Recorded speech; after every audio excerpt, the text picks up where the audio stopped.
सदगुरु श्री अभिलाख साहब जी के प्राकट्य दिवस के दूसरे दिन यह साप्ताहिक सत्संग के ऐसे मौके पर हम लोग उपस्थित हैं। हे महानुभावों, मैं एक साखी बोलता हूँ और नहीं अनीति नहीं कछु प्रभुताई। मैं कोई अनीत की बात नहीं बोलूँगा, न मेरे अंदर कोई प्रभुता सामर्थ्य, कोई ऐसी बल ताकत है। लेकिन आप महान हैं, आप पूजनीय हैं, आदरणीय हैं, श्रोता हैं, संत और समाज हैं। हे महानुभावों, दो साखी पर मैं चर्चा करूंगा। पहली साखी है पूजा गुरु की कीजिए। पूजा गुरु की कीजिए, सब पूजा जहि माई। ज्यों जल सींचे मूल तरु, शाखा पत्र अघाएं। ऐसे संसार में छप्पनों कोटि देवताओं की पूजा होती है। इस धरती पर, हमारे इस पवित्र हिंदुस्तान में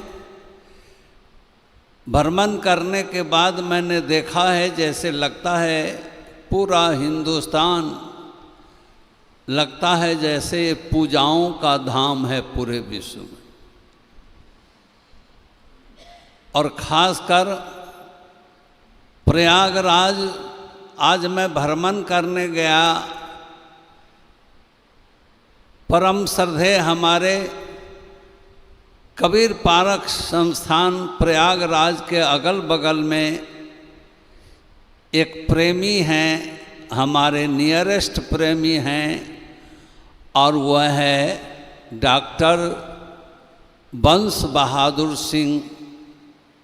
उनकी बड़ी कृपा हुई है, आज मैंने प्रयागराज में थोड़ा सा भ्रमण किया है और देखा है प्रयागराज तो जैसे पूजाओं का क्षेत्र है। मैं ज़्यादा नहीं जाऊंगा, केवल पूजा गुरु की कीजिए। संसार में एक से एक पूजा है और सब पूजा अच्छा है, सब पूजा अच्छा है। लेकिन कहना नहीं होगा कि कल्याण के मार्ग में ये संसार की सारी पूजा यह एक मनोरंजन के रूप में है। यह हमारे मानसिक विकृतियों का, इस पूजा के माध्यम से हमारे अंदर हमारी मानसिक विकृतियों में कोई अंतर नहीं होता है।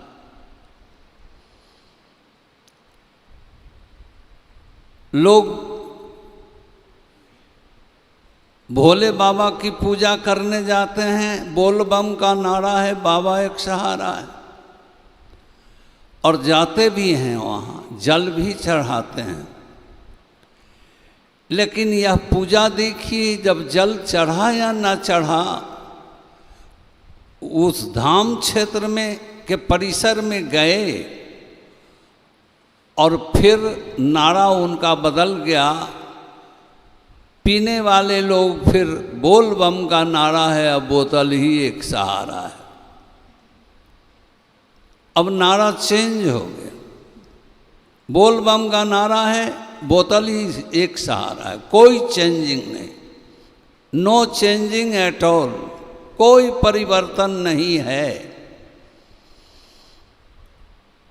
अंग्रेजी में एक सूत्र है, the world slave is the home patience rules.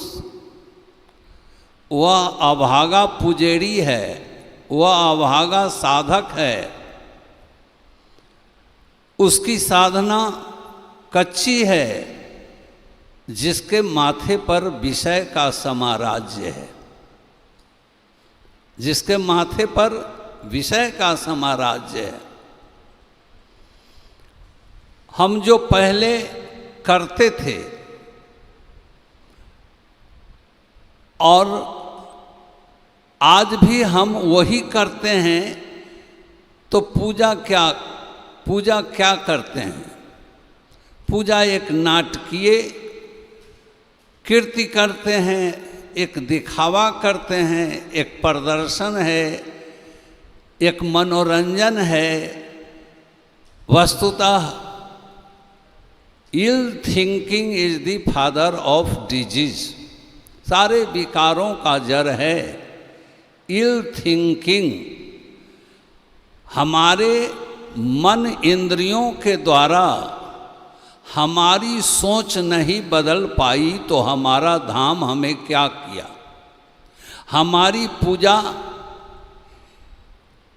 हमारे जिंदगी में कोई परिवर्तन नहीं ला सका। बड़े बड़े धाम पर जाके, त्रिवेणी संगम में जाके भी मन अंतर्मुखी नहीं हो सका, तो क्या हो गया? हमारी सोच में कोई परिवर्तन नहीं हुआ। इसका कारण क्या है? हमारी सोच, ill thinking is the father of disease. Ill feeling and ill sensation is the father of disease. हमें ऐसे धाम पर जाना होगा जहां परख की बात बताई जाए। जिसने वहाँ ऐसे सद्गुरु के पास जाना होगा, ऐसे आत्मज्ञानी तत्ववेत्ता वैराग्यनिष्ठ संतों के पास जाना होगा, जहाँ जाने के बाद जिनके दर्शन मात्र से लगता है कि जन्म जन्म के सारे पाप से आदमी मुक्त हो जाता है। मैं यहाँ आया प्रयागराज में, कबीर पारख आश्रम प्रयागराज में जब मैं आया, मैंने सद्गुरु का दर्शन किया। ऐसे मैं उपदेशक पूर्व से था और मैं चौका उका देता था अपने भक्तों को। आत्मा में संतुष्टि नहीं होती थी। मैं सोचता था, मैं जिस दिन स्वयं चौका लिया तो मैं सोचा और गुरु महाराज को कहा, क्या मैं ठगा गया क्या चौका लेकर? कहा, तू पागल हो पगले मोहन, क्या बोल रहे हो? मैं कहा, सचमुच कहता हूँ, हे धर्म पिता, हे मेरे गुरुदेव, हमको तो लगता है कि मैं आपकी संगति करके कोई बहुत बड़ा गुनाह तो नहीं कर लिया। लगता है जो मैं ठगा नहीं तो गया। ये सच्ची बात मैं कहता हूँ। वस्तुतः जब सद्गुरु के सद्गुरु के सामने जब मैं आया तो मैं सुना था सद्गुरु चरण स्पर्श नहीं करने देते। मैंने निवेदन किया, हमारी आदत जो पहले की लगी थी चरण स्पर्श कर बंदगी करने का, तो मैंने निवेदन किया कि हजूर आपका चरण स्पर्श कर सकता हूँ। तो उन्होंने कहा, गुरुजी ने, तुम्हारी श्रद्धा है तो ले कर ले। मैंने चरण स्पर्श कर लिया। बोलिए प्रेम से सद्गुरुदेव की जय। ऐसे आत्मज्ञानी वैराग्यनिष्ठ तत्ववेत्ता, ऐसे महान संतों के सामने में जाने पर अंतस्करण में परिवर्तन होता है। आदमी अपने मन और इंद्रियों के व्यापार से आदमी मुक्त हो जाता है। मैंने जब दर्शन किया सद्गुरु की तो हमको लगा आज मेरा जीवन सफल हो गया। आज मुझे मानव जीवन में जन्म लेने का जैसे पूरे पूरे फल की प्राप्ति मुझे हो गई। सचमुच कहता हूँ, एक पल के दर्शन में मुझे लगा एक पल के दर्शन में गुरु जी की मुस्कुराहट जब मैंने देखा, मेरी लंबी दाढ़ी जब देखा गुरु जी, तो लगता है कि मेरी दाढ़ी देख के गुरु जी थोड़ा मुस्कुराए, लेकिन उनकी मुस्कुराहट से लगा कि मेरे शरीर के जैसे शोधन हो। ये पंचग्रंथि में मैंने देखा, उसमें एक पंक्ति है, आप सुखी दूसरा सुखी सदगुरु कहिए तास। मैं भ्रमण कर बहुत एक से एक संत सदगुरु का मैंने दर्शन किया, लेकिन जब सदगुरु श्री अभिलाष साहब का दर्शन किया तो उनके अंदर मैं अनुभव किया जो सही सच्चे सदगुरु वही हैं जो आप सुखी हो। गुरु वही है जो गुरु की मर्यादा को समझता हो। ऐसे आत्मज्ञानी वैराग्य निष्ठ तत्ववेता संत सदगुरु की इनके दर्शन की आवश्यकता है, जिनके दर्शन मात्र से जीवन में आमूल चूल परिवर्तन हो जाता है। आदमी, मैं समझ नहीं पाया था उपदेशक होने के बाद कबीरपंथी का कि राम कौन है, मैं समझ नहीं पाया था। लेकिन सदगुरु ने कहा, मोहन चिंता न कहो, राम कोई लाठी चलाएंगे तुम्हारे ऊपर, अरे राम कहो तो मरी रहो, जीवत बंधु न राम, और जब तक जीवत राम है तब तक काचा काम। बोलिए प्रेम से सदगुरुदेव की जय। मैं बूझ गया। उन्होंने फिर कहा, जब मोहन राम ऐसा कोई ना मिला, सदगुरु कहते हैं राम भजन का मीत, तन मन सौंपे मृग जो सुने बधिक का गीत। थोड़े से में इतनी अच्छी बात समझा दिया सदगुरु ने। फिर नर नारायण के मैं चक्कर में था, इस संसार की सृष्टि करने वाला कोई है। फिर सदगुरु ने हमें समझा दिया कि मोहन, मेरी पुस्तक तूने पढ़ा है, अब पढ़ के यहाँ आया है। अरे पशु की पनही हो तुहें, नर का कछु नहीं होए, नर ऐसी करनी करे नर ही नारायण होए। बात समझ में आई? मैं कहा हजूर, बात तो आज पूरी पूरी मुझे समझ में आ गई। अब मैं ना समझ नहीं हुआ, अब मेरी नासमझी समझ में आ गई। वस्तुतः एक साखी है जो हमारे यहाँ गुरुजी के उनको जब मैं ले गया तो उन्होंने एक साखी रखी थी। सबसे पहले उन्होंने कहा था, शक्लो दुर्मति दूर करूं, वो आज तक याद है। सकलो दुर्मति दूर करूं, अच्छा जन्म बनाओ, काग गवन गति छार के हंस गवन चल जाओ। मैं समझ गया भक्ति क्या है, भजन क्या है, साधना क्या है। उन्होंने कहा था, सकलो दुर्मति दूर करो, from very beginning to end. जीवन के सारे क्षेत्रों में जन्म से लेकर मृत्यु पर्यंत क्या करना है? सकलो दुर्मति दूर करूं, अपने सारे विकारों को दूर करना है, अपने सारे विकारों को दूर करना है। और यह संसार के सारे तीर्थों में भटकने से नहीं होगा। एक छोटे से समय में छोटी सी दृष्टांत आपके सामने रखता हूं, कारण कि समझने में थोड़ी सहूलियत होती है। और सदगुरु बड़ा दृष्टांत दिया करते थे।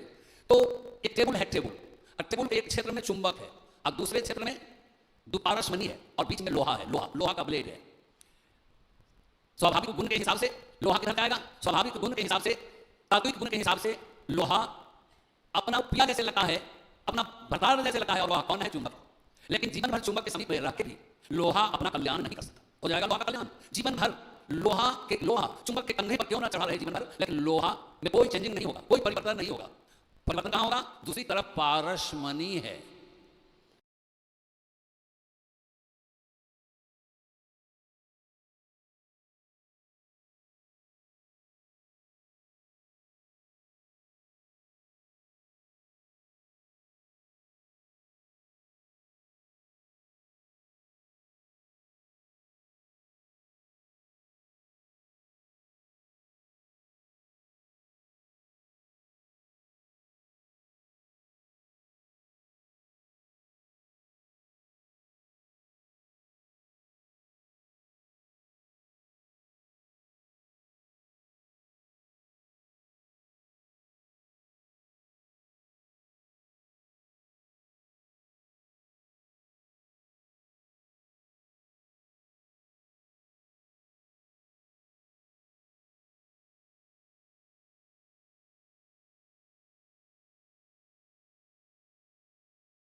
यह दृष्टांत के रूप में है, हमने देखा नहीं है पारसमणि कैसा है, लेकिन पारसमणि की खोज करने के लिए हमने काठमांडू तक हीरा साहब के साथ गया, लेकिन कहीं पारसमणि से भेंट नहीं हुआ, दर्शन नहीं हुआ।